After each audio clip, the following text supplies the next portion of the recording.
저희가 이 시간 통해서 역발상 전략이나 한 박자가 아니라 세 박자 빠른 전략으로 저희가 좀 재미를 봐서요. 오늘은 또 어떤 이야기를 하게 될지, 어떤 종목군을 다시 보게 될지 또 궁금해집니다. 이베스트 투자증권 IM영업팀의 염승환 차장과 오늘 함께합니다. 어서 오십시오. 네, 안녕하세요. 안녕하세요. 먼저 좀 뉴스가 있었던 쪽으로 한번 접근을 해보자면 저희가 게임주, 사실 이 시간까지도 그 게임주 모멘텀으로 짚긴 했었거든요. 네. 근데 오후에 그거 사실 무근이라고 얘기가 나오면서 네. 되게 좀 허무하게 됐어요. 예. 그리고 그 해프닝도 게임 이름이랑 되게 비슷한 게 중국계 받은 건데 네. 우리나라께 받은 걸로 되면서 됐는데 글쎄 그러면 여기서 다시 한번 그냥 끝내야 될지 아니면 중국 관련 모멘텀은 여전히 좀 기대해 볼 만한지 어떻게 판단하고 계세요? 사실 판호가 아직 안 된 건 좀 아쉽지만 어쨌든 지금 정부에서도 계속 판호 얘기는 하고 있거든요. 중국 네. 정부 쪽에. 제가 그리고 예전에 게임주도 한번 좀 다뤘던 경험이 있는데 판호는 결국 풀리게 돼 있습니다. 이게 뭐 중국이라는 나라가 영원히 뭐 한국을 적대할 것도 아니고 그럴 때 분위기는 저는 충분히 바뀔 수 있다고 좀 보고 있고요. 다만 이제 우리가 주목해야 될 것, 저는 이제 그 뉴스를 보면서 물론 좀 아쉽게 끝났지만 생각을 해본 건 결국엔 중국에 좀 뭔가 좀 그래도 요즘에 움직이는 것도 보면 좀 뭔가 변화가 있는 것 같아서 한번 좀 주목을 해야 될 것 같아서 게임 얘기가 아니라 중국과 관련해서 예전에 핫했던 업종 좀 다시 한번 좀 봐야 될 것 같아서 오늘 좀 설명해드리면 최근에 미국이 아시아에 미사일 배치한다는 얘기 좀 많이 들어보셨을 거예요. 그래서 사실 중국이 가장 민감할 수밖에 없잖아요. 근데 그 후보군으로 일본이 가장 유력하다고 하는데 실제로 설치가 될지는 모르겠지만 중국인들이 사실 지금 일본에 엄청나게 가잖아요. 최근에 관광객이. 근데 만약에 그게 현실화가 됐을 때는 그 어떻게 보면 이제 반대급부로 한국이나 뭐 대만 같은 나라들이 어떻게 보면 또 수혜를 받을 수도 있거든요. 왜냐하면 일본이 만약에 거기에 허용을 해버리면 중국 입장에서는 예전에 우리 한국의 사드랑 똑같은 상황이 또 이게 갑자기 상황이 바뀌어버리는 거죠. 그래서 그런 관점에서 중국의 입장 변화가 오히려 한국의 우호적으로 바뀔 수 있는 부분들 한번 염두에 두시면 좋을 것 같고 그리고 오늘 제가 이거 사실 주제를 준비하면서 오늘 갑자기 아침에 뉴스를 봤던 건데 그 예전에 그 SBS 드라마하고 MBC 드라마 또 열혈사제 아시죠? 한참 히트했던 이 드라마가 갑자기 그러니까 중국하고는 사실 상관이 없는데 뉴스를 봤는데 중국 OTT 플랫폼 뭐 찌라이라는 TV가 있더라고요.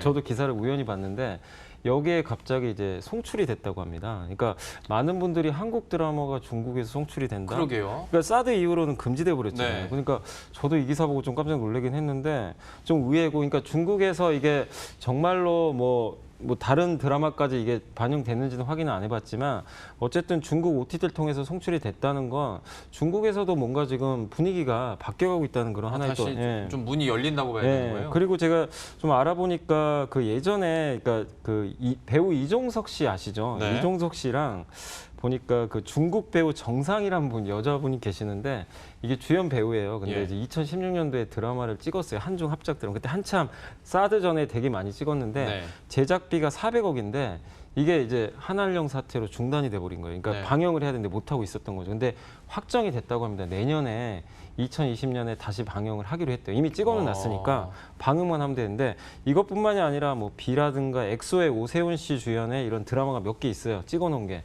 그게 내년에 총 7편이 이 방영을 하기로 일단 결정이 됐다고 합니다. 결국 이제 중국의 문이 열리기 시작을 한 거예요. 그러니까 아까 판호랑은 좀 별개로 이미 드라마나 컨텐츠 쪽에서 우리가 그냥 보기에는 이거 뭔가 막혀 있었던 것 같은데 벌써 풀리기 시작했고 그다음에 김수현 씨 아시죠? 그 예전에 별의 소음 그대로 대박 났는데 이번에 상해 그 우리 한국 기업의 론칭 행사긴 한데 DPC라는 화장품 회사가 있더라고요. 근데 거기 전속 모델인데 그분이 이번에 또 상하이 론칭 회사에 참석을 했습니다. 그러니까 중국 상하이 가서 거기 개장 행사로 가게 된 거죠. 그러니까 예전 같으면은 사드 때문에 사실 우리 국내 연예인들이 중국 가서 활동하기가 너무나 어려웠는데 공식 행사도 못했고 콘서트도 못했고 뭐 맞아요. 근데 일단 이게 열리기 시작을 했다는 겁니다. 그러니까 이런 조짐들을 봤을 때 닫혀있던 중국의 문이 조금씩 열리니까 요즘에 그래서 갑자기 좀 의아하실 거예요. 스튜디오 드래곤이 왜 갑자기 요즘에 올라가지? 미디어 콘텐츠도 이런 이유도 좀 있는 거예요. 그러니까 연동이 되는 겁니다. 그러니까 사실 우리나라 국내 콘텐츠 회사들이 넷플릭스만 그동안 바라봤는데 중국이 막혀 있었어요. 근데 네. 중국이 열리면 이게 금액 자체가 비교가 안 돼. 스튜디오 드래곤만 하더라도 연간 500억 이상이 더 매출이 나온다고 하니까 이익이. 그렇게 봤을 때 중국이 열려만 주면은 상당히 긍정적일 수 있는 거죠. 근데 이제 중국이 열릴지 완전히 열릴지는 우리는 모르지만 분명한 건 지금 제가 말씀드린 이런 요건들을 봤을 때 열리기 시작했기 때문에 드라마 업종 좀 잘 봐야 되고요. 사실 뭐 안 열려도 잃을 건 없어요. 워낙 그동안 안 좋았기 때문에. 네. 그리고 엔터 업종 SM하고 YG가 중국에서 예전에 사업 많이 하신 거 아시죠? 근데 공식적으로 활동이 중단되고 예전에 유나 씨도 그렇고 드라마 한번 찍은 적이 있었고 네.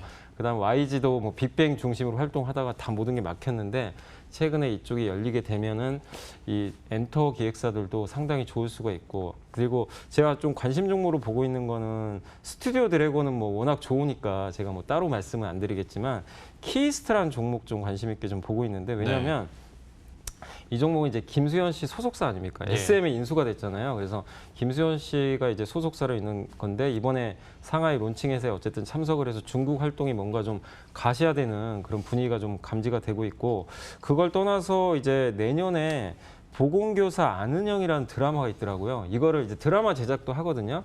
근데 이게 이번에 그 오리지널로 넷플릭스에 이번에 들어간다고 합니다. 그러니까 에이스토리의 킹덤이라는 드라마 그 좀비 드라마인데 네. 보셨는지 모르겠는데 네. 그게 히트를 쳤는데 그래서 에이스토리가 상당히 좀 주가 흐름이 좋았는데 키스트도 우리가 그냥 연예 기획사로만 알고 있지만 SM그룹의 그 드라마 제작 사업을 인수를 해가지고 이번에 이걸 제작을 해서 내년도에 납품을 한다 그래요. 그러면 결국 넷플릭스가 일단 열리게 되고 거기다가 중국 모멘텀까지 가미가 되면은 상당한 주가 상승 저는 기대할 수 있다고 좀 보고 있거든요. 그래서 주가 정말 많이 빠졌어요. 사실 키스트뿐만 아니라 SM 그룹 전반적으로 안 좋았지만 한번 이런 스토리를 여러분들이 한번 좀 구상을 해보신다라면은 키스트에 대해서도 스튜디오 드래곤도 좋지만 한번 개별 종목에서는 이 종목도 한번 눈여겨 보시면 좀 좋을 것 같아서 오늘 좀 말씀을 드려봤습니다. 사실 방송에서 키스트 자체 말하는 거 자체가 굉장히 오랜만입니다. 네.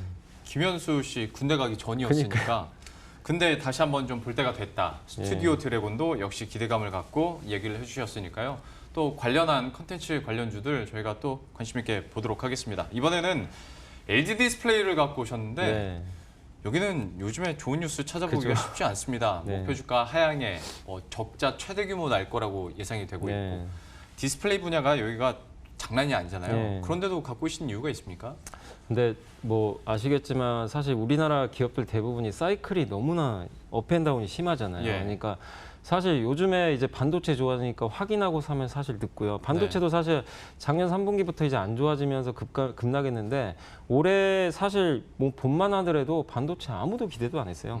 내년도 힘들다. 그렇죠. 근데 지금 분위기가 완전히 바뀌어버렸잖아요. 그러니까 어떻게 보면 이런 사이클 산업 같은 경우 좀 최악일 때 저는 사야 된다고 생각해요. 지금 물론 LG 디스플레이가 좋다는 얘기를 하는 게 아니라 좀 미리 좀 우리가 공부를 해놓고 저는 내년에 좋아진다고는 좀 확신을 하고 있거든요. 네. 그래서 주가 측면에서 이제 더 이상 나쁠 건 없기 때문에 한번 보자고 말씀드리고 제가 얼마 전에 LG노텍도 한번 이 자리에서 말씀을 드렸고 아모레퍼시픽도 한번 기억하실 거예요. 네. 요즘에 정말 날라다니는데 그때 화장품 얘기했을 때 다들 아마 그러셨을 거예요. 코웃음 치셨을 거예요. 그때 제가 화장품을 왜 얘기하지? 여쭤보면서도 화장품이요 그랬었는데 네. 근데 아모레가 이럴 줄은 그렇죠. 몰랐잖아요. 그러니까 예. 제가 그때도 저도 이렇게 잘 나올 줄 몰랐는데 말씀드린 건 이럴 게 없다는 거예요. 설사 안 좋게 나와도. 그러니까 굳이 여기서 안 좋아 봐야 본전이라고 저는 생각을 하고 네. 있습니다. 그래서 그런 역발상 관점에서 LG 디스플레이도 말씀드린 요지가 뭐냐면 LG 디스플레이는 설비 투자를 되게 많이 하잖아요. 그래서 과거에 보면 2006년도에 파주에 LCD 클러스터 조성을 하면서 그때 적자가 8천억 찍었어요.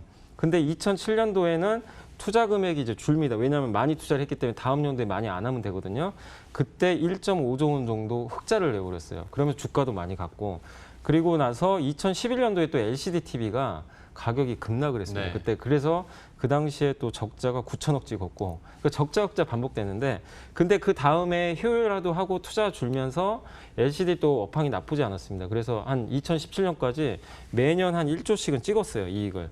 그러다가 작년부터 안 좋아지고 올해 아시겠지만 이제 OLED로 전환을 하잖아요. 네. 전환하는 초기인데 당연히 수율이 안 나오죠.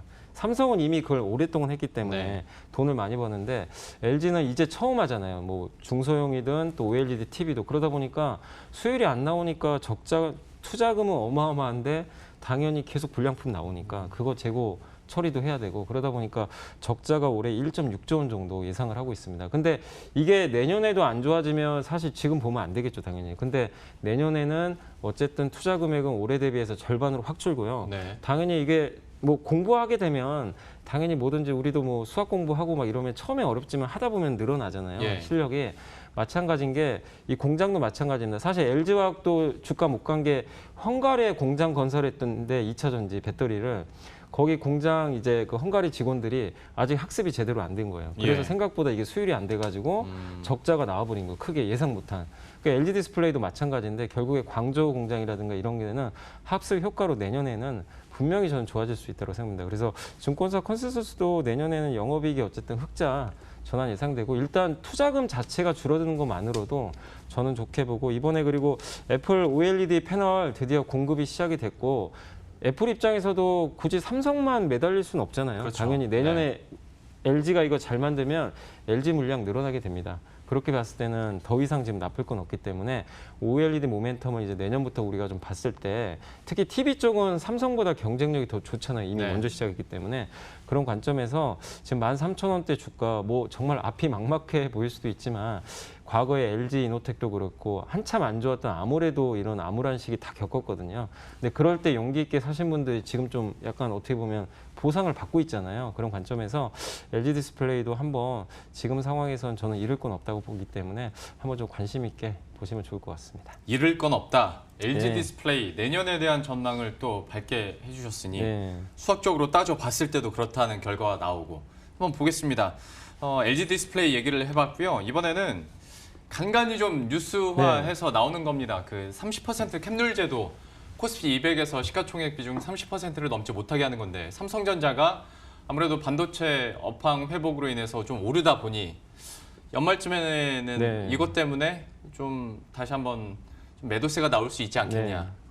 글쎄요, 어떻게 보십니까? 현실화가 될 것으로 지금 금융당국에서는 그래서 좀 개정안 추진하는 것 같긴 하던데 네. 어떻게 보십니까? 저는 솔직히 별로 걱정은 안 했는데 저도 이제 왜 이 얘기를 해드리면 저도 이제 증권사에 있으니까 고객분들이 이거 되게 많이 물어보시더라고요. 이게 좀 뭐 특히 삼성전자 갖고 계신 분들이 또 많다 보니까 예. 또 시장에 악영향 주는 거 아니냐 이러는데 한번 알아보니까 일단 이게 지금 30%가 넘는 건 맞아요. 지금 시점에서 상회는 하는데 이게 조건이 있습니다. 직전 3개월이에요. 그러니까 예. 12월이면 9월에서 11월까지 평균치를 내야 되거든요. 근데 평균치를 내보니까 일단 10월 말까지 기준으로는 아직은 안 돼요. 29.3%입니다. 네. 그러니까 0.7% 갭이 좀 남아 있고 이게 만약에 11월 말까지 유지가 되려면 지금 주가보다 한 6%는 더 올라가야 돼요. 네. 그러니까 주가가 올라가야 됩니다. 그러면 이게 만약에 삼성전자 혼자 6% 올라가면 캡룰에 적용이 되겠죠. 그럼 30%가 딱 되니까. 그럼 30% 된다고 그걸 당장 줄이는 건 아니잖아요. 30% 채웠으면 그냥 그대로 그냥 그걸로 12월에 유진하는 건데 예. 만약에 여기서 주가가 10%가 더 올라간다고 생각해 봅시다. 만약에 여기서 삼성전자 혼자 그냥 다른 거 아예 안 가고 10%가 그냥 11월 말까지 올라가가지고 삼성전자가 그렇게 되면 이 30.3% 정도가 돼요. 예. 그러면 0.3%를 이제 12월에 줄이게 되겠죠. 예. 근데 0.3% 줄이는 건 저는 그렇게 비중 크지 않다고 생각하고 그리고 이거는 사실상 현실화 가능성이 없어요. 왜냐하면 삼성전자 혼자만 과연 10% 올라가 있을까요? 11월 다른, 말까지? 예. 다른 종목도 종목들도 덩달아 같이 가겠죠. 가죠. 예. 예. 그래서 그렇게 봤을 때는 이게 캡룰이라고 해가지고 그냥 이제 기사들이 막 나오는데 그냥 막연히 삼성전자 이제 12월 되면 ETF에서 엄청나게 물량 쏟아지겠구나. 이렇게 공포심을 많이 가지시는데 저는 현실성은 거의 없다라고 생각합니다. 이번 12월 달에 물량 나올 가능성도 없고 아까 또 그리고 금융위 말씀해 주셨지만 여기에 대해서 ETF 이제 자산운용사들에 대해서 어느 정도 적용에 대해서 좀 약간 유연하게 하겠다는 그런 입장도 밝혔거든요. 예. 그러니까 그게 넘어간다고 해서 무조건 팔아라 이걸 바로 적용하지는 않겠다고 또 분명히 언급도 했기 때문에 캡룰 제도에 대해서 여러분들이 그냥 너무 좀 약간 불편해하실 필요는 저는 없을 것 같아요. 현실성도 없지만 그게 설사 여기서 10% 혼자 가가지고 현실화돼도 자산운용사 재량으로 또 굳이 매도 안 해도 되거든요. 그러니까 그런 관점에서 너무 여기 수급 이슈에 대해서 여러분들이 민감하게 생각 안 하셨으면 좋을 것 같습니다. 그러니까 사실 기사 내용도 천천히 보시면 코스피 50이나 100은 이미 넘어섰는데 예. 그 코스피 200 추종하는 ETF들이 많다 네, 보니까 맞아요. 연말에 이것 때문에 좀 떨어지는 거 아니냐라는 얘기가 있는데 그냥 10% 올라줬으면 좋겠네요. 예, 오르면 좋겠죠. 그러면 시장 전체에 붕업 될 네. 테니까 여기에 대해서는 너무 크게 걱정하지 마시라. 그래도 언론 보도들이 간간히 나오길래 한번 짚어봤고 다음 주 증시 체크 포인트들 좀 어디에 관심 두고 계세요? 사실 다음 주는 별건 없어요. 이렇게 큰 지표들은 없는데. 근데 오늘 다행히 오전에 그 중국 차이신 PMI가 되게 잘 나왔잖아요. 예. 그래서 약간 한시름 좀 덜었고 다음 주에는 이제 11월 4일 날 라가르드 ECB 총재가 새로 취임을 했잖아요. 그래서 마리오 드라기 총재는 굉장히 공격적으로 이제 양정화를 하시던 분인데 네. 라가르드도 과연 그 스타일을 따라갈지 연설 한번 내용 ECB의 방향을 좀 알 수 있으니까 한번 주목하시면 좋을 것 같고 11월 8일 날은 이제 중국의 10월 수출입 동향 나오는데 항상 이제 중국 수출 이게 또 중요하잖아요. 국내에선. 그래서 동향 체크하시면 좋겠고 마지막으로 전략은 일단 아까 이제 삼성전자 외에 지금 사실 좀 대안주가 별로 없어요. 그나마 제가 봤을 땐 네이버 정도, 아모레퍼시픽 네. 정도인데 나머지 업종이 뒤를 받쳐줘야 지수가 2,100 넘고 상당히 안정적으로 갈 수가 있는데 이들 업종만 지금 한정돼 있다 보니까 그러니까 IT 업종의 대안주를 찾아야 됩니다. 이게 나오면 지수가 한 단계 레벨업 될 수 있어요. 그게 뭐가 될지는 좀 더 우리 한번 공부를 해볼 필요는 있을 것 같고 2,100포인트 안착은 저는 아직은 좀 시간은 필요하다 그러기 때문에 삼성전자 혼자로는 역부족이기 때문에 예. 지금 지수에 대해서 너무 급등보다는 좀 종목 장세다라고 생각하시면 좋을 것 같습니다. 알겠습니다. 주요 체크 포인트와 전략까지 함께 세워봤습니다. 이베스트 투자증권 IM 영업팀의 염승원 차장과 함께했고요. 저희들도 여기서 바로 인사드리도록 하겠습니다. 끝까지 마무리 잘 하시고 다음 주 이 시간에 다시 찾아뵙도록 하겠습니다. 시청해주신 여러분 고맙습니다.